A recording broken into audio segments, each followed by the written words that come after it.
This is an anaerobic compost pile that I built, I don't know, about a month ago.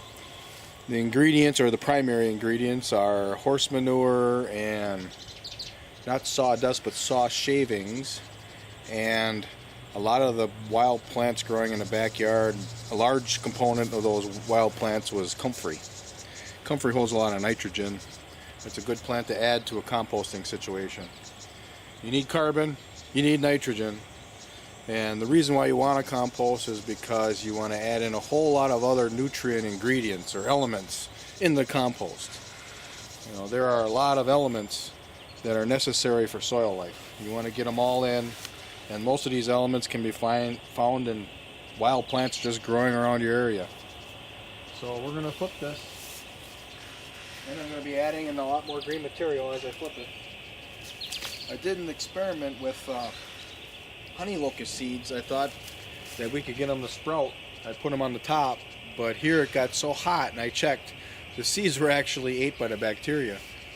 So it was too hot. All I can tell you is composting works.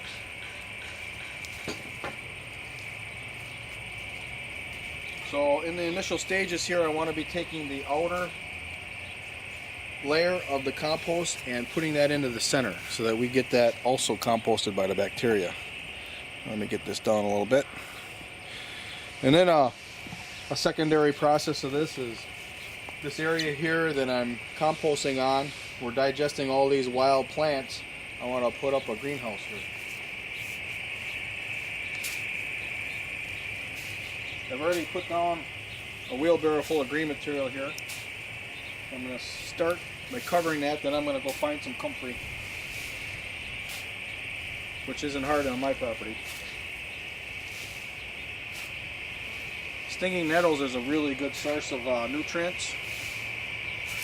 Some people refer to it as a biodynamic mineral accumulator. I got a whole bunch growing right here. We're going to cover it up.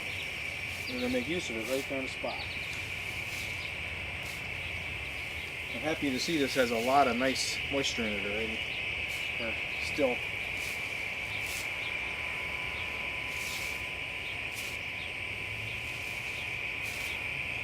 Probably even can add some.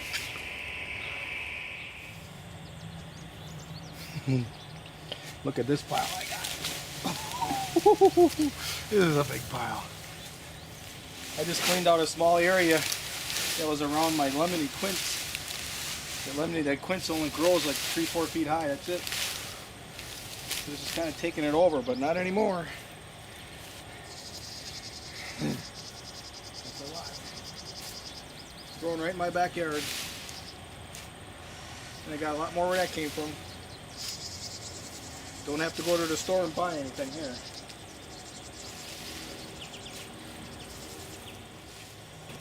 Okay, let's get some more. More comfrey.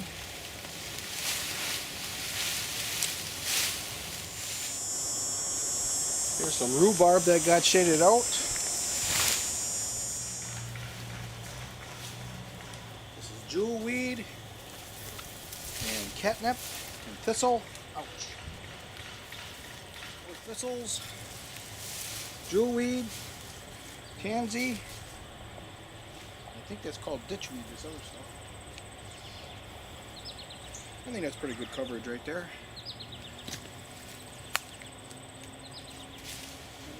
Backside of this thing.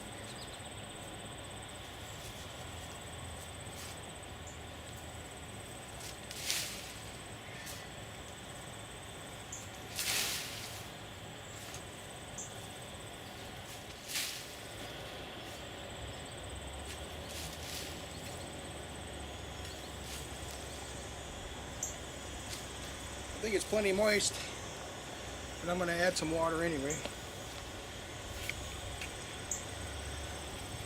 Bacteria likes to have water.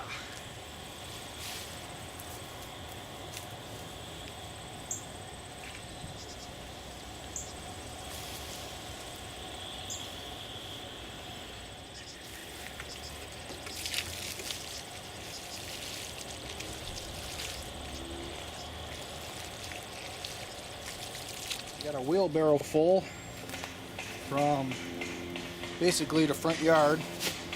It's being groomed for a more traditional style garden. They're mostly flowers, which I think is most of the time is a waste of your time. Be planting just flowers. You need to get some production, some food. But that's what I gotta do.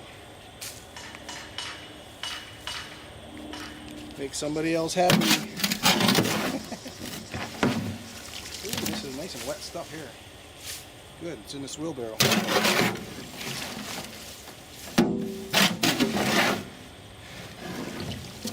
We've got way more rain here than normal. For the summertime, that is, anyway. Supposed to get some more today, too.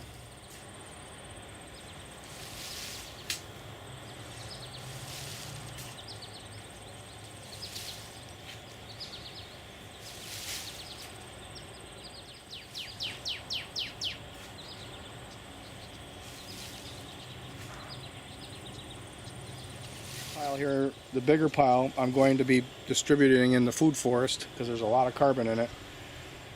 Even then, we had plenty high enough temperatures to eat all the weed seeds.